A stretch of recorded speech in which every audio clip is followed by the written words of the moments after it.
இயேசு கிறிஸ்துவின் இனிய நாமத்தில் வாழ்த்துக்கள். மீண்டுமாக துளிர்க்கும் வசனம் நிகழ்ச்சிக்கு உங்களை அன்போடு வரவேற்கிறேன். மற்றும் ஒரு நல்ல செய்தியோடு உங்களை சந்திக்கிறதுல மிக்க மகிழ்ச்சி. இந்த நாளிலே நாம் பார்க்க போற செய்தியின் தலைப்பு பொருளாதாரத்தில் உண்மை இல்ல பொருளாதாரத்தில் நேர்மை, ஃபெய்த்ஃபுல்னஸ் இன் ஃபைனான்சஸ். அதாவது நம்ம உலகத்துல செழிப்பாய் வாழ வேண்டும், நல்லா வாழணும் அப்படிங்கிறது ஆண்டவருடைய விருப்பம். இப்போ பணம்ங்கிறது நம்ம நல்லா வாழ்றதுக்குரிய ஒரு ஏதுவா இருக்குது. இப்ப இந்த காலங்கள்ல ஆண்டவர் படைக்கும்போது அப்படி இல்லைன்னா கூட இப்ப வர வர பணத்தினால் தான் நம்ம வாழ வேண்டியிருக்கு. இயேசு கிறிஸ்துவும் பணத்தை குறித்து நிறைய பேசியிருக்கிறாரு. அவர் இப்ப ஓமைகள் நிறைய 40 ஓமைகள் கிட்ட சொல்லியிருக்கிறாரு. அதுல அவரு கிட்டத்தட்ட 3ல் 1 11 ஓமைக்கு மேல அது பணத்தை குறித்த ஓமையாக இருக்குது. அவர் விசுவாசத்தை குறித்து, ஜெபத்தை குறித்து சொன்ன ஓமைகளை காட்டிலும் பணத்தை குறித்து பேசின ஓமைகள் அதிகமா இருக்குது. இப்போ இந்த பணத்தை அவர் பயன்படுத்தி எப்படி ஆவிக்குரிய காரியங்களுக்கு அதை பயன்படுத்தலான்றத அவர் அதிகமா பேசியிருக்கிறாரு. நமக்கு எல்லாருக்கும் ஒரு காரியம் தெரிந்திருக்க வேண்டும். தேவன் நாம் நன்றாக இருக்க வேண்டும், செழிப்பா இருக்க வேண்டும் அப்படிங்கிறத விரும்புறாரு. சங்கீதம் 35:27 என் நீதி விளங்க விரும்புகிறவள் கம்பீரித்து மகிழ்ந்து தமது ஊழியக்காரனுடைய சுகத்தை விரும்புகிற கர்த்தருக்கு மகிமை உண்டாவதாக என்று எப்போதும் சொல்ல கடவர்கள்னு வருது. அப்போ இதுல சுகத்தைன்னு வர்ற இடத்துல ப்ராஸ்பரிட்டின்னு சொல்லி ஒரு டிரான்ஸ்லேஷன்ல வருது. அப்போ ஆண்டவர் நாம் செழித்திருப்பதிலே மகிழ்கிறார் என்பதுதான் அர்த்தம். எப்படி நம்மள ஒரு பெற்றோராக பிள்ளைங்க நல்லா இருக்கும்போது நமக்கு மகிழ்ச்சி உண்டாகுதோ, நல்ல பெற்றோர் நம்ம பிள்ளைங்க நல்லா இருக்கும்போது மகிழ்ச்சியா இருப்பாங்க. அதே மாதிரி தேவனும் அவருடைய பிள்ளைங்க செழிப்பாய் நன்றாக வாழுவது அவர்கள் அதுல மகிழ்கிறார் அப்படிங்கிறது நமக்கு தெரிஞ்சிருக்கணும். ஆண்டவர் படைக்கும் போது எல்லாமே நன்றா இருந்தது. ஆதாம் இந்த உலகத்துல அவன் படைக்கப்பட்டப்ப அவனுக்கு எந்த குறையும் இல்லை. ஆண்டவரோடு உள்ள உறவுக்கு அவன் முக்கியத்துவம் கொடுத்து அப்படி வாழ்ந்துகிட்டு இருக்க வரைக்கும் அவனுக்கு எல்லாமே நிறைவா இருந்தது. அவனுடைய முதல் இடம் ஆண்டவருக்கும் அவரோடு உள்ள உறவுக்கும் ஆதாம் ஏவாள் கொடுத்த போது அவங்களுக்கு அவருடைய தேவைகள் எல்லாம் அவங்களுக்கு எல்லாம் சந்திக்கப்பட்டது. எந்த ஒரு குறையும் இல்லை. என்றைக்கு அவங்க 2வது தள்ளினாங்களோ அன்னையிலேருந்து தான் அவங்க வெளியே போக வேண்டியது இருந்தது. அவங்களா தங்களுடைய காரியங்களை பார்க்க வேண்டியது இருந்தது. அதே மாதிரிதான் பழைய ஏற்பாட்டில் உள்ள பெரிய பக்தர்கள், அதாவது ஆபிரகாம் ஆகட்டும், தாவீது ஆகட்டும், மோசே ஆகட்டும், யோசேப்பு ஆகட்டும், யாரா இருந்தாலும் ஆண்டவரோடு உள்ள உறவுக்கு அவர்கள் முக்கியத்துவம் கொடுத்ததுனாலே அவர்கள் செழித்து வாழ்ந்தார்கள் நம்ம பார்க்கிறோம். எவ்வளவு அவங்க கீழே போனாலும் அவர்கள் நல்ல ஒரு எல்லா எல்லா பகுதியிலும் இன்றைக்கு நம்ம முக்கியமாக பார்க்கறது பொருளாதார செழிப்பு. அந்த பொருளாதார உண்மை இப்போ அதுலேயும் அவங்க செழித்து வாழ்ந்தாங்க அப்படின்னு நம்ம பார்க்குறோம். அதாவது தேவனோடு உள்ள உறவு தான் அவங்களுக்கு முக்கியமா இருக்கும்போது ஆண்டவர் மற்றது எல்லாத்தையும் கொடுக்குறாரு. இதுதான் நமக்கு மத்தேயுல பார்க்குறோம் 6ஆம் அதிகாரத்துல 33ஆம் வசனத்துல, முதலாவது தேவனுடைய ராஜ்யத்தையும் அவருடைய நீதியையும் தேடுங்கள், அப்பொழுது இவைகள் எல்லாம் உங்களுக்கு கொடுக்கப்படும். நீங்க தேட வேண்டியது என்னது? பணத்தல்ல, அவருடைய ராஜ்யத்தையும் அவருடைய நீதியையும் தேடுங்கள், அப்பொழுது இவைகள் எல்லாம் உங்களுக்கு கொடுக்கப்படும். தேவனுடைய ராஜ்யத்துக்குரிய காரியங்களே, தேவனுக்கு அடுத்த காரியங்களே, அவரோடு உள்ள உறவை நாம் முக்கியத்துவப்படுத்தி எல்லாவற்றிலும் நம் வாழ்க்கையின் எல்லா பகுதியிலும் அதுக்கு முக்கியத்துவம் கொடுக்கும்போது மீதி எல்லாத்தையும் நான் கொடுக்குறேன் அப்படிங்கிறார். இதுதான் இதுக்கு முன்னாடி சொன்னவங்களுக்கும் அதுதான். அவங்க முதலாவது அதை ஆண்டவரை வைக்கும்போது இதெல்லாம் அவங்கள தேடி வந்துச்சு. அப்போ நம்ம ஆண்டவருடைய பிள்ளைங்க நம்முடைய எண்ணம் பொருளாதாரத்தை குறித்து சரியாக இருக்க வேண்டும். நாம் தேட வேண்டியது தேவனையும் தேவனுடைய ராஜ்யத்தையும் அவர் கொடுக்கிற நீதியும். அப்பொழுது இவைகள் எல்லாம், அதாவது ஐஸ்வர்யம், செழிப்பு எல்லாமே அவர் கொடுப்பாரு, கூட வரும். அதுதான். இப்போ இந்த பணத்தை குறித்து ஒரு தவறான ஒரு எண்ணம் நம்ம கிறிஸ்தவ விசுவாசிகளிடையே இருக்குது. என்னன்னா, பணம் எல்லா தீமைக்கும் வேர் அப்படின்னு நம்ம நினைக்கிறோம். 1 தீமோத்தேயு 6ஆம் அதிகாரம் 10ஆம் வசனத்துல பண ஆசை எல்லா தீமைக்கும் வேறாய் இருக்கிறதுன்னு போட்டிருக்கு. அப்போ பண ஆசை அப்படிங்கிறத, பணம் வேண்டும் என்கிற ஆசை, அதிலே போகும்போதுதான் எல்லா தீமைக்கு வேற இருக்குது. நம்முடைய ஆசை, நம்முடைய பற்று எல்லாமே எதன் மேல இருக்க வேண்டும்? ஆண்டவர் மேல இருக்கும்போது ஆண்டவர் இதையெல்லாம் கொடுப்பதற்கு அவர் ஏராளமா கொடுக்கிறார். இதுதான் நம்ம அறிந்து கொள்ள வேண்டியது. அப்போ பொருளாதாரத்திலே நாம் எப்படி உண்மை உள்ளவர்களா இருக்க வேண்டும், நேர்மை உள்ளவர்களா இருக்க வேண்டும்ன்றத சில காரியங்களை நம்ம பார்க்கலாம். அதன் மூலமாக இந்த ஒரு பொருளாதார நெருக்கடியிலிருந்து நம்ம எப்படி வெளியே வரலாம் அப்படிங்கிறத இன்றைய செய்தியின் சாராம்சம். ஏன்னா தேவனுடைய ராஜ்யத்துக்குள்ள நம்ம ஆண்டவரை ஏற்றுக்கொண்ட ஒவ்வொருவரும் இருளின் அரசுலேருந்து நம்ம விடுதலையாகி தேவனுடைய ராஜ்யத்துக்குள்ள வந்திருக்கிறோம். இந்த தேவனுடைய ராஜ்யத்திலே பணத்தின் மதிப்பு எங்க இருக்குன்னு பாத்தீங்கன்னா எல்லாவற்றுக்கும் கீழே. அதாவது நம்ம இந்த உலகத்தின் மக்கள் பணத்தை எல்லாத்துக்கும் மேல வைக்கிறாங்க. அவங்க நினைக்கிறது யார்கிட்ட பணம் இருக்குதோ அவங்கதான் முதல், பணம் கையில இருந்தா போதும், வாழ்க்கையில எல்லாமே அதுதான் அப்படின்னு சொல்லி தங்களுடைய குறிக்கோளே பணத்தின் மேல வைத்து ஓடுகிற மக்கள் தான் இருக்கிறாங்க முக்காவாசி பேர். அப்போ அதே நிலையில தான் நம்மளும் ஆண்டவருடைய பிள்ளைகளாகிய நம்ம கூட இருக்கிறோம். ஆனா நம்முடைய எண்ணம் வித்தியாசமா இருக்க வேண்டும். ஏன்னா தேவனுடைய ராஜ்யத்துல தேவனுடைய ராஜ்யம் செயல்படும் விதமே வேற. அந்த பணத்தின் மதிப்பு எங்கன்னா அடியில கீழே இருக்கு. அததான் ஆண்டவர் லூக்கா 16ஆம் அதிகாரத்துல ஒரு உவமையை சொல்லும்போது இந்த கருத்துக்கள்லாம் அதுல வருது. அந்த உவமையில என்ன பாக்குறோம்னா 1ஆம் வசனத்துல இருந்து வருது. பின்னும் அவர் தம்முடைய சீஷர்களை நோக்கி, ஐஸ்வர்யவானாகிய ஒரு மனுஷனுக்கு ஒரு உக்கிரானக்காரன் இருந்தான். அவன் தன் எஜமானுடைய ஆஸ்திகளை அழித்து போடுகிறதாக எஜமானுக்கு அறிவிக்கப்பட்டது. இப்போ எஜமானுடைய ஆஸ்தியை அழித்து போட்டுக்கிட்டு இருக்கான் அப்படின்னு சொல்லி அவனை பத்தி கேள்விப்படுறாரு. உடனே அவனை கூப்பிட்டு, நீ வேலையை விட்டு நான் தூக்க போறேன், உன்கிட்ட இருக்க கணக்கெல்லாம் ஒழுங்கா கொண்டு காட்டு அப்படின்னு சொல்றாரு. இவன் உடனே பயந்துட்டான். அடுத்து என்ன செய்யறதுன்னு தெரியல. உடனே அவன் சொல்றான், ஆண்டவர் இப்ப என்னுடைய எஜமான் வேலையில இருந்து என்னை தூக்கி போட்டா, எனக்கு பிழைக்கிறதுக்கு வேற வழி இல்லை, அதனால என்ன செய்வேன் அப்படின்னு ஒரு யோசனை யோசித்து அவர்கிட்ட கடன் வாங்கினவங்க ஒவ்வொருத்தரையா கூப்பிட்டு 100 கலம் எண்ணெய் அப்படிங்கிறான். அவன்கிட்ட ஒருத்தன் 100 கலம் எண்ணெய்ங்கிறவன்ட்டு 50 கலம்னு எழுது அப்படிங்கிறான். 100 கலம் கோதுமைன்னு ஒருத்தன் வாங்கியிருக்கான், அவன்கிட்ட போய் 80ன்னு எழுது. அப்போ குறைச்சி எழுதி அவங்களுடைய கடனை குறைக்கிறான். எஜமானுக்கு அவள் பட்டிருந்த கடனை இவன் தானே கணக்கு எழுதுறவன், அதை குறைச்சி எழுதுறான். இதை எஜமான் கேள்விப்பட்டு அதை மெச்சி கொண்டான்னு வருது. மெச்சுக்கொண்டான். ஏன் மெச்சுறான் அப்படின்னா, இதுவரைக்கும் அந்த பணத்தை தனக்கு மட்டுமே செலவழித்தவன் இப்பதான் பிறருக்கு செலவழிக்கிறான். அந்த பிறருக்கு செலவழிப்பதன் மூலமாக அவர்களுடைய நட்பின் மூலமாக வருகிற பலனை குறித்தும் தன்னுடைய எதிர்காலத்தை குறித்து சிந்திக்க ஆரம்பிச்சிருக்கான்னு நினைச்சு அவனுடைய எஜமான் மெச்சுக்கிறான். மெச்சுக்கிட்டு அதுக்கு அடுத்த வசனத்துல உள்ளதுதான் ரொம்ப முக்கியமான காரியம். லூக்கா 16:10, கொஞ்சத்தில் உண்மை உள்ளவன் அநேகத்திலும் உண்மை உள்ளவனாயிருக்கிறான். அதாவது இதுல கொஞ்சம் அப்படின்னு வரும்போது இங்கிலீஷ்ல எப்படி வருது, faithful in what is least, ரொம்ப குறைஞ்சது. இப்போ பணம் என்பது லீஸ்ட் இம்பார்ட்டன்ட். அதாவது தேவனுடைய ராஜ்யத்துல பணத்தின் மதிப்பு எங்க இருக்குன்னு பாத்தீங்கன்னா ரொம்ப குறைஞ்ச மதிப்பு. அந்த குறைஞ்ச மதிப்புல நீங்க உண்மையா இல்லைன்னா மற்ற எல்லாத்துலயும் நீங்க அநீதி உள்ளவங்கள தான் இருப்பீங்க அப்படின்னு சொல்லி இந்த வசனத்துல நம்ம பாக்குறோம். அதாவது இந்த ஒரு சாதாரண பணத்திலே நீங்க உண்மையா இல்லைன்னா எப்படி நீங்க என்ன அதிகமான காரியத்தை, பணத்தை விட மேலான காரியத்துக்கு எப்படி நீங்க ஒழுங்கா இருப்பீங்க? இப்போ அடுத்தது அதே இதுல அடுத்த வசனம், அநீதியான உலக பொருளை பற்றி நீங்கள் உண்மையாயிராவிட்டால் யார் உங்களை நம்பி மெய்யான பொருளை ஒப்புவிப்பார்கள்? இதுல அநீதியான உலக பொருள் அப்படின்னு சொல்லி வருது. இப்போ இதுதான் நான் இன்னைக்கு சொல்றது. உலக பொருள்ல என்ன எப்படின்னு பாத்தீங்கன்னா அதுல நீதியே இல்லை, அநீதி உள்ளது அப்படின்னு போட்டிருக்கு. அதாவது அன்ரைச்சஸ் மேமன் அப்படின்னு சொல்லி வருது இங்கிலீஷ்ல. அதாவது ஒரு ஒரு அது ஒரு கடவுள் மாதிரி, ஒரு ஆவி மாதிரி, ஒரு ஸ்பிரிட் மாதிரி, அது அநீதி நிறைந்த ஒரு காரியம். அதுல நீங்க உண்மையா இல்லைன்னா, அதுல அதை பற்றி நீங்க உண்மையா இல்லைன்னா உங்களை நம்பி மெய்யான பொருளை யார் கொடுப்பா? இப்போ மெய்யான பொருள்னா பணத்தினால சம்பாதிக்க முடியாத நிறைய காரியங்கள் இருக்கு. அன்பு சம்பாதிக்க முடியாது, உறவுகளை சம்பாதிக்க முடியாது, சுகத்தை சம்பாதிக்க முடியாது.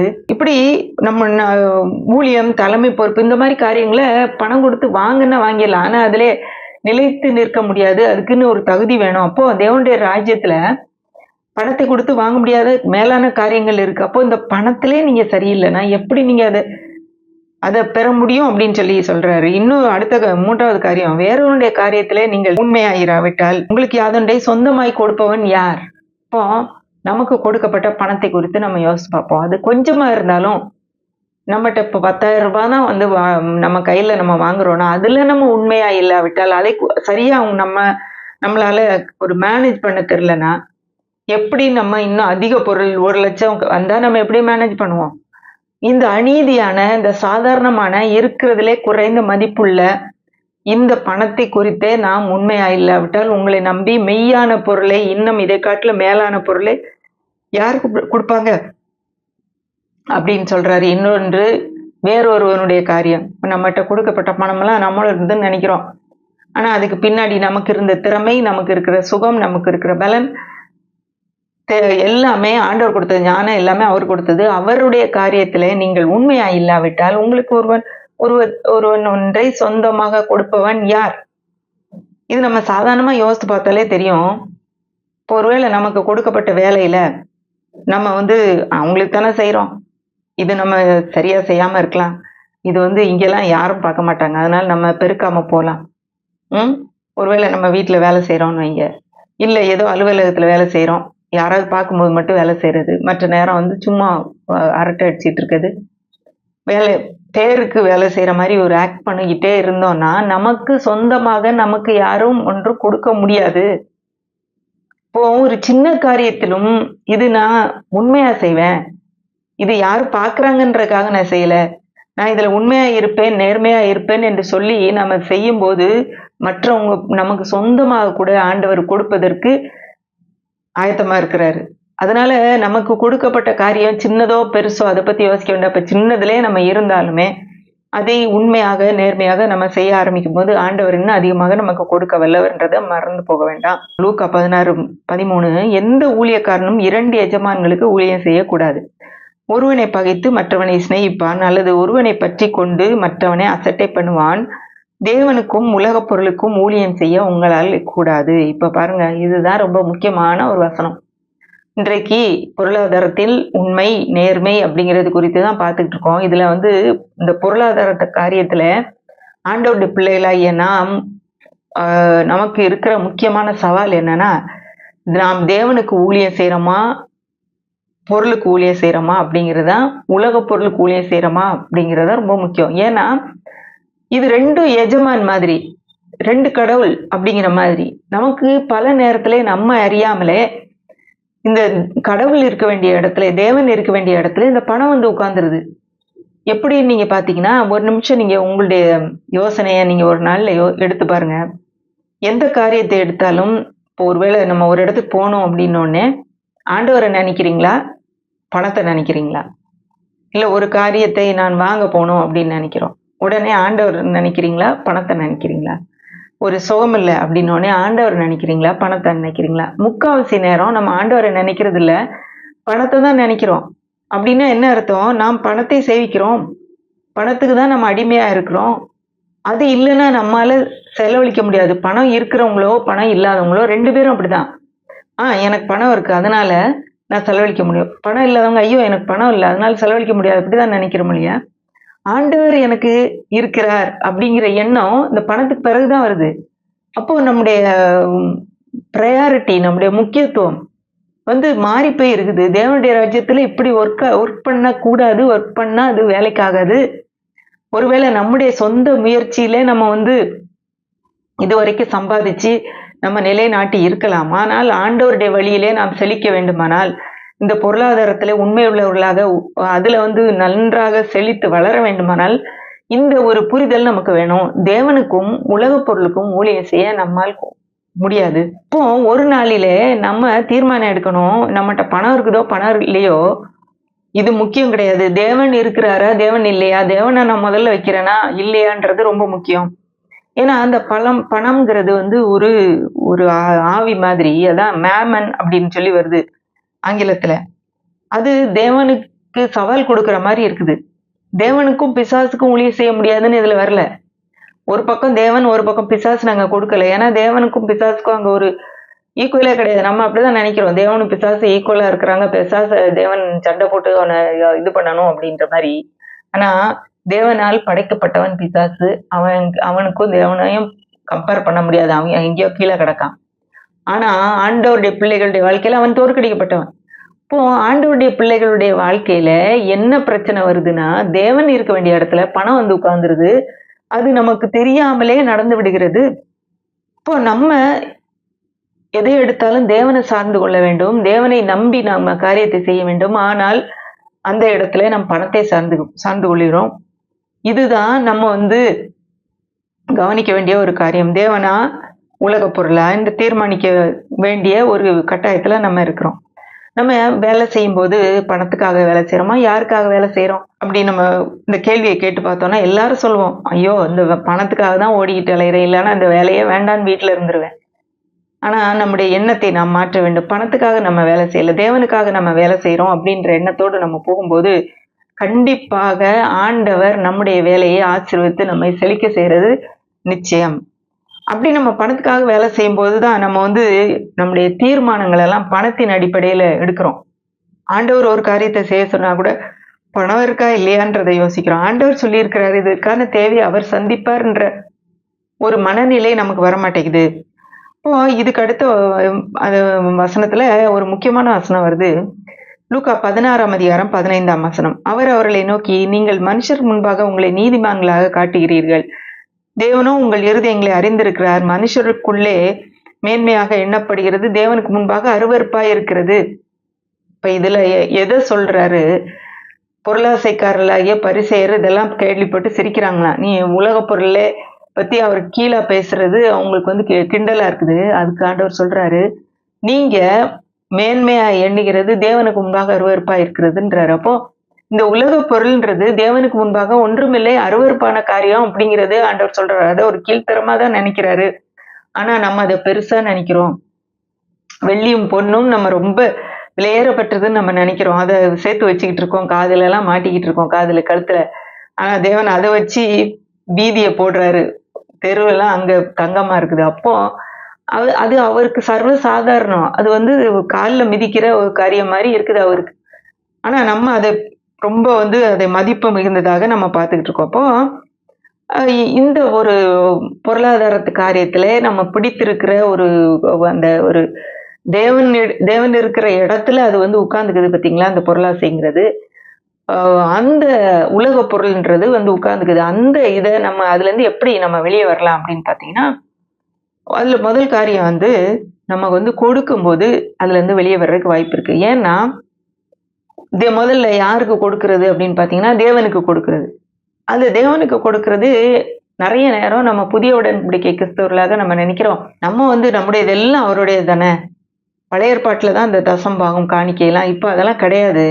அப்படின்னு சொல்லி நம்ம நினைக்கிறோம். ஆனா, அது ஒரு தொடக்க புள்ளியாக இருக்கலாமே அப்படின்னு தான் நான் நினைக்கிறேன். இது ஒரு ஆரம்பமாக இருக்கட்டும். நமக்கு வருகிற எல்லா விளைவின் முதற்பலனாலும் கர்த்தரை கனம் பண்ணு அப்படின்னு வசனம் சொல்லுது. நமக்கு நமக்கு வருகிற எல்லா ஒரு வருமானத்தின் முதல் ஒரு 10ல் ஒரு பங்க முதல்ல எடுத்து ஆண்டவருக்கு நம்ம கொடுக்க ஆரம்பிக்கலாம். ஏன்னா இது என்னத்த காட்டுது? நாம அவரை கனம் பண்ணுகிறோம்னு காட்டுது. அவர் எனக்கு முக்கியமானவர். அவருக்கு ஏதோ மிச்ச மீதிய கொடுக்குறோம் அப்படின்னு இல்ல. அவருக்கு எனக்கு வருகிற வருமானத்திலே முதல் பகுதியை நான் அவருக்கு வைக்கிறேன். எனக்கு இருக்கிறதே இது பத்தாது தான். ஆனா கூட அவரை நம்பி நான் இத கொடுக்கிறேன். அவர் எனக்கு மீதி உள்ளத எனக்கு வந்து பெருக்கி தருவாரு. இதை எனக்கு வந்து ஆசீர்வதித்து தருவாருன்னு சொல்லி அந்த நம்பிக்கையோட நான் அத கொடுக்கிறேன்னு சொல்லி நம்ம கொடுக்கும்போது ஆசீர்வாதம் வருகிறது. இது வந்து மோசேயினால் வந்த கற்பனைக்கு கட்டளைக்கு பிறகு வந்தது நம்ம நினைக்கிறோம். ஆனா அதுக்கு முன்னாடியே ஆபிரகாம் வந்து மெல்கிசேதேக் என்ற ஒரு உன்னதமான தேவனுடைய ஆசாரியனுக்கு எல்லாவற்றிலும் தன்னுடைய கொள்ளைப் பொருளில் 10ல் ஒரு பங்கு கொடுத்தான். தசம் பாகம் கொடுத்தான்னு சொல்லி ஆதியாகமம் 14ஆம் அதிகாரத்துல நம்ம வாசிக்கிறோம். அதே மாதிரி யாக்கோபு கூட ஒரு பொருத்தனை பண்ணும்போது சொல்றாரு, ஆண்டவரே நீர் என்னோடு இருந்து என்னை காப்பாற்றி என்னை பத்திரமாக கொண்டு வந்தீங்கன்னா எனக்கு இருக்கிற எல்லாத்துலயும் நான் 10ல் ஒரு பங்கு உங்களுக்கு கொடுக்குறேன்னு சொல்லி பொருத்தனை பண்றாரு. இவங்கெல்லாம் வந்து மோசேயின் நியாயப்பிரமாணத்துக்கு முந்தினவங்க.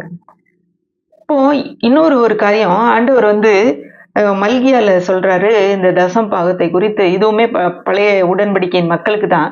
ஆனா அதை நம்ம எடுத்துக்கொள்ளலாம். அதுல உள்ள கருத்தை நம்ம எடுத்துக்கொள்ளலாம். என்ன சொல்றாரு மல்கியா 3:10, என் ஆலயத்தில் ஆகாரம் உண்டாக இருக்கும்படி தசம் பாகங்களை எல்லாம் பண்டக சாலையில் கொண்டு வாருங்கள். அப்பொழுது நான் வானத்தின் பலகணிகளை திறந்து இடங்கொள்ளாமற் போகும் மட்டும் உங்கள் மேல் ஆசீர்வாதத்தை வருஷிக்க மாட்டேனோ என்று அதனாலே சோதித்து பாருங்கள். அப்போ ஆண்டவர் சொல்றாரு, இடம் கொள்ளாமற் போக மட்டும் நான் உங்களை ஆசீர்வதிப்பேன் இந்த இதை கொண்டு வரும்போது அப்படின்னு சொல்றாரு. அப்போ அவருடைய வானத்தின் பலகணிகளை திறக்கிறதுக்கு அப்போ வந்து நம்ம பார்த்துட்டே இருந்து யார் கொடுக்குறாங்க அவங்களுக்கு திறந்து மூடுறாரா அப்படின்னு இல்ல. அவர் திறந்துதான் திறந்துகிட்டே தான் இருக்கிறாரு. ஏன்னா அவருடைய புதிய உடன்படிக்கையின் அடியில யாரெல்லாம் அவருடைய பிள்ளைகளா இருக்கிறாங்களோ அவங்களுக்கு நேரா அவருடைய கிருபை எப்பொழுதுமே ஊற்றுறதுக்கு ரெடியா தான் இருக்குது. நம்ம தான் நம்முடைய இருதயத்தை திறப்பதற்கு, நம்முடைய விசுவாசத்தை வெளிப்படுத்துவதற்கு இது ஒரு ஏதுகரம். இந்த தசம் பாகம் முதல், அதாவது ஸ்டார்ட்டிங் பாயிண்ட். அதுக்கடுத்து மேலேயும் நம்ம கொடுக்க வேண்டும் அப்படிங்கிறது நம்ம வந்து அறிஞ்சுக்க வேண்டும். இன்னொன்னு அதுல அடுத்த வசனத்துல, பூமியின் கனியை பட்சித்து போடுகிறவர்கள் உங்கள் நிமித்தம் கண்டிப்பேன், அவைகள் உங்கள் நிலத்தின் பலனை அளிப்பதில்லை. இதுல அவங்க ஆண்டவர் என்ன சொல்றாருன்னா, பூமியில உங்களுடைய பலனை எது எது வந்து பட்சித்து போடுதோ, எது அழிக்குதோ அதை நான் கண்டிப்பேன் அப்படிங்கிறாரு. அப்போ நம்முடைய வாழ்க்கையிலும் அழிக்கிற காரியங்கள் என்னென்ன? நமக்கு வர்ற வியாதி, ஒருவேளை நம்மகிட்ட உள்ள ஒரு வாஷிங் மிஷினோ ஃப்ரிட்ஜோ ஏதோ ஒன்று ரிப்பேர் ஆகுது, நம்முடைய வெஹிக்கிளோ ரிப்பேர் ஆகுது. இப்போ இந்த மாதிரி காரியங்கள் எல்லாம் நான் கண்டிப்பேன். உங்களுக்கு வியாதி வர்றது, அதன் மூலமா தேவையில்லாத செலவுகள், இதெல்லாம் ஆண்டவர் வந்து இல்லாம போக பண்ணுவார். ஏன்னா நம்ம ஆண்டவருக்கு இருக்கிறதுல முதல் தரமானதை நம்ம அவருக்கு கொடுக்குறோம். நம்ம வீட்டுக்கு ஒருத்தவங்க முக்கியமானவங்க வர்றாங்கன்னா, நம்ம வீட்டுல உள்ள ஒன்றுக்கு உதவாதது, ஒரு 10 நாளைக்கு முன்னாடி உள்ள சாப்பாடு, இல்ல ஏதோ ஒரு வேஸ்டா போனது எதையா கொடுப்போமா? இருக்கிறதுல பெஸ்டா, நல்லதா, ஃப்ரெஷ்ஷா எது நல்லதா கிடைக்குமோ அதை நம்ம கொடுப்போம்ல. அப்போ நம்மை படைத்த ஆண்டவரை நாம் கனம் பண்ணுவதற்கு நம்ம எவ்வளவு அதிகமாக கொடுக்க வேண்டும், எவ்வளவு சந்தோஷமா கொடுக்க வேண்டும். இப்போ இந்த ஒரு இதுல நம்ம இதை வந்து ஸ்டார்டிங் பாயிண்டா வச்சுக்கலாம். இது வந்து ஒரு ரூல்னு வைக்காம, இது ஒரு சட்டம்னு வைக்காம, பழைய ஏற்பாட்டு மக்களே இதை செய்திருக்கிறாங்க, நான் இதுல இருந்து ஆரம்பிப்பேன்னு சொல்லி கொடுத்து பாருங்களேன். அது முறையாக கிரமமாக மாதம் மாதம் நீங்க கொடுத்து பாருங்க. ஆண்டவர் கண்டிப்பாக ஆசீர்வாதத்தை வர்ஷிக்க மாட்டாரான்னு நீங்க பாப்பீங்க. உங்களுக்கு உங்களுடைய மீதி இருந்த பணம் உங்களுக்கு அதிகமாக பெருகும், மீதியும் கிடைக்கும். நீங்க அநேகருக்கு ஆசீர்வாதமாக இருப்பீங்க. அது மட்டும் இல்லாம ரோமர் 11ஆம் அதிகாரம் 16ஆம் வசனத்துல, மேலும் முதற் பலனாகிய மாவானது பரிசுத்தமாயிருந்தால் பிசைந்த மாவு முழுவதும் பரிசுத்தமாயிருக்கும், வேறானது பரிசுத்தமாயிருந்தால் கிளைகளும் பரிசுத்தமாயிருக்கும். இதுல இந்த பகுதியில இருந்து நம்ம கற்றுக்கொள்கிற காரியம் என்னன்னா, அதாவது அநீதியான உலகப் பொருள் நம்ம பார்த்தோம். இந்த உலகப் பொருள் வந்து கீழ்த்தரமானது, அது வந்து யூஸ்லெஸ் அப்படிங்கிற மாதிரி ஆண்டவர் சொன்னார். அப்போ அந்த உலகப் பொருளை நீதியாக்குவது என்னன்னு பாத்தீங்கன்னா, பரிசுத்தப்படுத்துவது என்னன்னு பாத்தீங்கன்னா, நம்ம கொடுக்கிற தசம்பாகம். முதல் பலனை கொடுத்தாச்சு அப்படின்னா பரிசுத்தமாக்கியாச்சு, ஆண்டவருக்கு படைத்தாச்சுன்னா மீதி எல்லாம் பரிசுத்தமா இருக்கும். அப்போ உலகப் பொருளை, அநீதியான உலகப் பொருளை நீதியாக்குவது என்னன்னா நம்ம கொடுக்கிற தசம பாகம் அப்படின்னு சொல்லி நம்ம கற்றுக்கொள்ளலாம். அப்போ பழைய உடன்படிக்கைக்காரருக்கு மட்டும் இல்ல, இன்றைக்கு நமக்கும் அது பொருந்தும். நாம் இதை காட்டிலும் அதிகமாகவும் கொடுக்க வேண்டும். இது மட்டும் இல்லாம அடுத்தது மனுஷங்களுக்கு கொடுக்கறதும் இருக்குது. மனுஷங்களுக்கு யாருக்கெல்லாம் கொடுக்கலாம்? ஏழைகளுக்கு கொடுக்கறது இருக்குது. ஏழைகளுக்கு கொடுக்கறவங்க கர்த்தருக்கு கடன் கொடுக்கறாங்க அப்படின்னு சொல்லி நீதிமொழிகள் 19ஆம் அதிகாரம் 17ஆம் வசனத்துல இருக்கு. அவன் கொடுத்ததே திரும்ப கொடுப்பாராம்.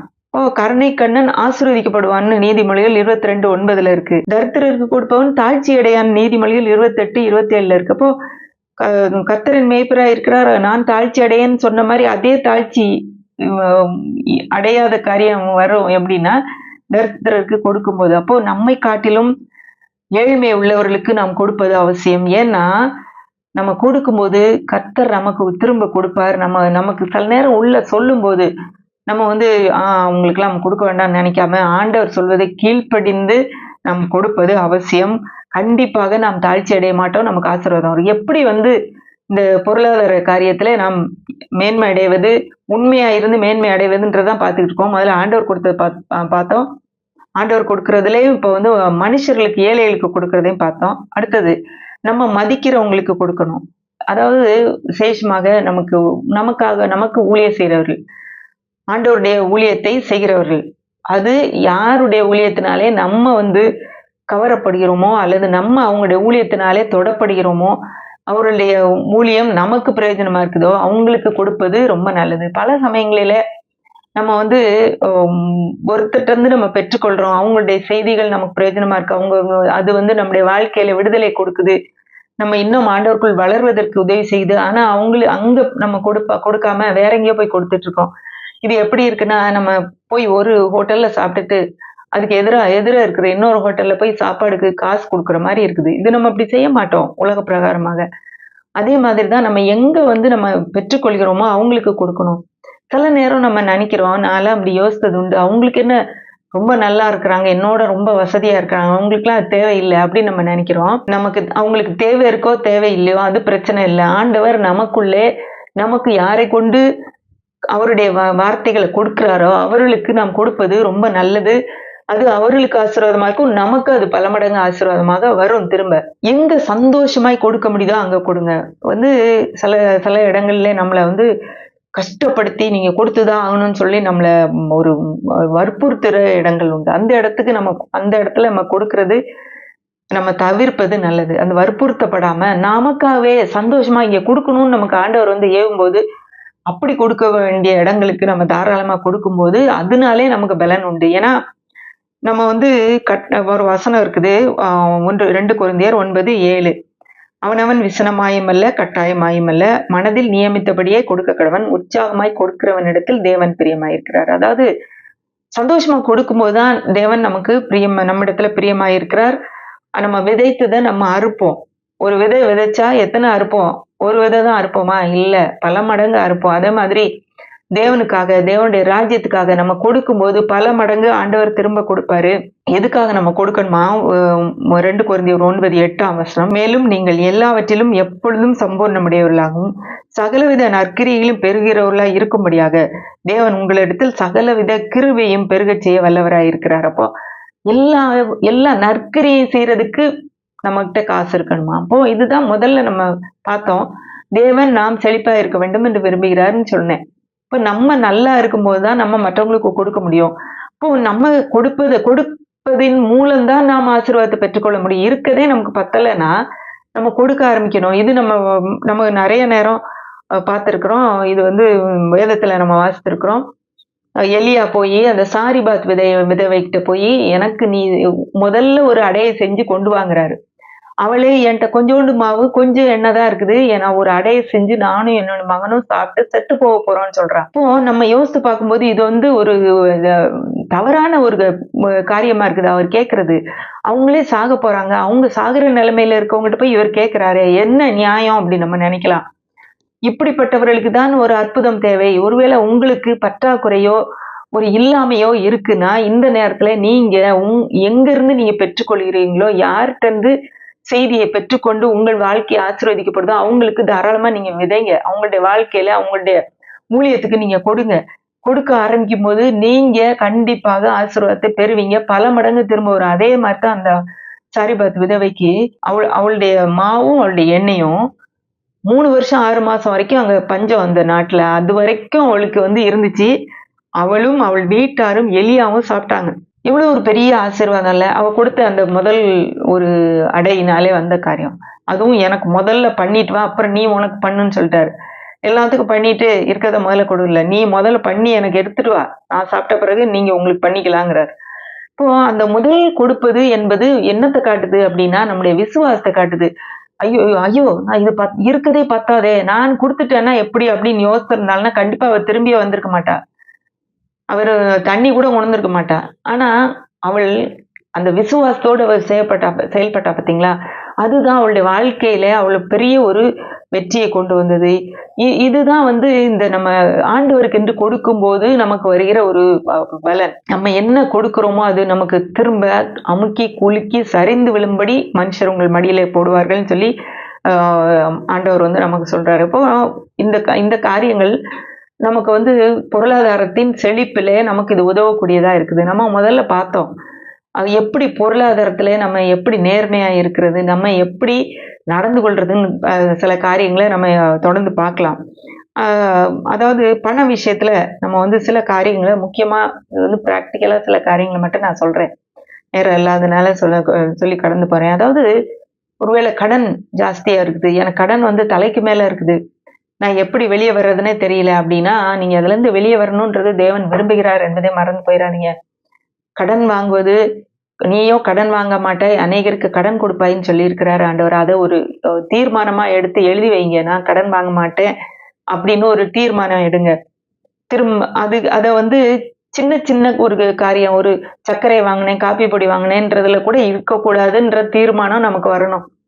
ஆண்டவரே நான் இனிமே யார்கிட்டையும் இந்த காரியத்தை குறித்து நான் யார்கிட்டையும் கேட்க மாட்டேன், நீங்க கொடுங்கன்ற அந்த நிலைமைக்கு வரணும். பட்னி கடந்தா கூட பரவாயில்லன்ற நிலைமைக்கு வரும்போது நாம் அவரை நம்புகிறோம் என்பது கண்டிப்பாக நம்ம வெளியே காட்டுறோம். அப்ப ஆண்டவர் எங்க இருந்தாவது நமக்கு தருவாரு. அப்புறம் நம்ம எது தேவையில்லாம செலவழிக்கிறோம் அப்படிங்கிறத நம்ம கொஞ்சம் பார்க்கணும். அதாவது நமக்கு உண்மையாய் தேவையான சாப்பாடு அதெல்லாம் விட்டுட்டு, அத செலவழிப்பதை விட்டுட்டு தவிர்த்து, தேவையில்லாத நம்முடைய கேளிக்கைகள், நம்ம வந்து அ அதாவது நமக்கு தேவையில்லாத பொருட்கள் வாங்கி குமிச்சு போடுறது, இஎம்ஐக்கு வாங்குறது, இந்த மாரி சில காரியங்கள நம்ம கொஞ்ச நாளைக்கே நம்ம தவிர்க்கிறது நல்லது. கடன்லேருந்து வெளிய வர்ற வரைக்கும். இது வந்து சாதாரணமா சில காரியங்கள தான் நான் சொல்றேன். இன்னும் நெறைய காரியங்கள் இருக்கு. அப்போ இது நமக்கு முக்கியமானது பணம் வந்து சாப்பாட்டுக்கு வேணும், மெடிக்கல் இதுக்கு வேணும், நம்ம டிராவல் போயிட்டு வர்றதுக்கு, ஆஃபீஸ் போறதுக்கு, வர்றதுக்கு இதுக்கெல்லாம் வேணும். இப்ப இத தவிர மற்ற எங்கெல்லாம் தேவையில்லாம போயிட்டு இருக்கு, தேவையில்லாம எதுக்காவது செலவழிக்கிறோமா அப்படிங்கிறத உட்கார்ந்து நம்ம பார்க்கணும். எங்கெங்கெல்லாம் என்னென்ன கடன்லாம் இருக்குன்றத முதல்ல எழுதி வச்சு பார்க்கணும். இப்போ இதெல்லாம் வந்து ஏதோ ஒரு ஸ்டார்ட் நம்ம பண்ணும்போது, அத கண் கண்டிப்பா ஆண்டவர் வந்து மீதிய நமக்கு வாழ்க்கையில ஆண்டவர் கடன்லேருந்து வர்றதுக்கு ஒரு முயற்சிய நம்ம ஆரம்பிக்கிறோன்றத பார்க்குறாரு. நம்ம உண்மைய பார்க்குறாரு. இத வந்து தொடர்ந்து இத வந்து நம்ம செய்யும்போது, கர்த்தர் கண்டிப்பாக நம்முடைய வாழ்க்கையில வெற்றிய குடுப்பாரு. நெறைய கடன் இருக்குன்னு வைங்க. அதுல சின்ன லோன் எது இருக்குதோ, அத முதல்ல முடிக்கலாம். அந்த லோன முதல்ல குளோஸ் பண்ணலாம். இப்போ மீதிய வந்து ஆண்டவர் வந்து குளோஸ் பண்றதுக்கு உங்களுக்கு உதவி செய்வாரு. ஒண்ணு முடிச்சோனே, அப்பாடா ஒண்ணு முடிச்சாச்சு. இனிமே நம்ம அடுத்தது முடிச்சிடலான்னு நமக்கு ஒரு ஒரு தைரியம், உற்சாகம் வரும். இதெல்லாம் வந்து ஒரு சாதாரண ஒரு உலக பிரகாரமான ஒரு வ வழிமுறைகள் தான். இதெல்லாம் செஞ்சால் கண்டிப்பா வெளிய வந்துரலாம் அப்படின்னு இல்ல. இதெல்லாம் ஒரு வெளிய வர்றதுக்கு ஒரு சில நம்மளுடைய முயற்சிகள். ஆனா, ஒருவேள ரொம்ப கடன்ல நீங்க இருக்கீங்கன்னா, உங்களுக்கு இயற்கைக்கு அப்பாற்பட்ட விதத்தில தேவன் உங்களுக்கு செயல்பட வல்லவராய் இருக்கிறார். அவர் வந்து அவருடைய வானத்தின் பலகணிகள திறக்கறக்கு ரெடியா இருக்கிறாரு. அப்போ நம்முடைய விசுவாசத்தை நாம் வெளிப்படுத்த வேண்டும். இயற்கைக்கு அப்பாற்பட்ட விதத்தில தேவன் செயல்படுவதற்கு நம்முடைய விசுவாசத்தை வெளிப்படுத்துவது எது? நம்ம பணத்த குடுக்குறது. இருக்கதுல நான் முழுசுமா குடுக்குறேன் ஆண்டவரே. அந்த 2 காசு போட்டாலே ஜீவனத்துக்கு உண்டான எல்லாத்தையும் போட்டுட்டான்னு ஆண்டவர் சொல்றாரே. அதே மாதிரி நான் இத முழுசுமா உமக்கு குடுக்குறேன். நீங்க என்னைய நடத்துங்கன்னு சொல்லி நீங்க ஒரு நாள் சரியான ஆண்டவருடைய பிள்ளைகளுக்கு ஆண்டவர் எங்க உங்கள சொல்றாரோ, எங்க உங்களுக்கு மகிழ்ச்சி இருக்குதோ, அங்க நீங்க அத விதைங்க. கண்டிப்பாக ஆண்டவர் அதை 100 மடங்கு ஆசீர்வதித்து உங்களுக்கு குடுப்பாரு. இதுல எந்த சந்தேகமும் இல்லை.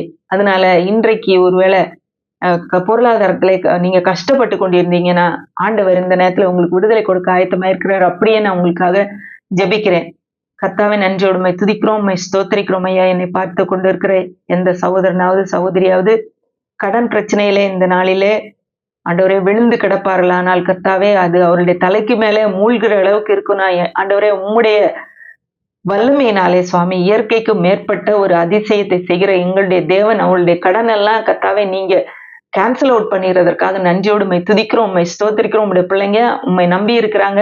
நீங்க கடன் வாங்க மாட்டீங்க, அநேக ஜாதிகள் கடன் கொடுப்பீங்கன்னு சொன்ன உம்முடைய வசனத்தை நான் பேசுறேன். சிலுவையிலே எங்களுக்காக நாங்கள் ஐஸ்வர்யவான்கள் ஆகும்படி நீர் தரித்திரர் ஆனீர் என்பதை கர்த்தாவே இந்த நாளிலே நாங்கள் விசுவாசிக்கிறோம், அறிக்கையிடுகிறோம். இந்த பிள்ளைகள் கர்த்தாவே விசுவாசத்தோடு கர்த்தாவே உம்முடைய ஊழியத்துக்கு விதைக்க ஆண்டவரே அதன் மூலமாக பல மடங்கு அவர்கள் பெற்றுக்கொள்ள நீங்க உதவி செய்யுங்க. ஆண்டவரே பொருளாதார வெற்றிய பொருளாதாரத்துல ஒரு உண்மைய நேர்மையை அவர்கள் கற்றுக்கொண்டு ஆண்டவரை வாழ்க்கையில அநேகருக்கு ஆசீர்வாதமாக வாழ நீ உதவி செய்ய போறதுக்காக ஸ்தோத்திரம். இயேசுவின் மூலம் கேட்கிறோம் பிதாவே. ஆமென்.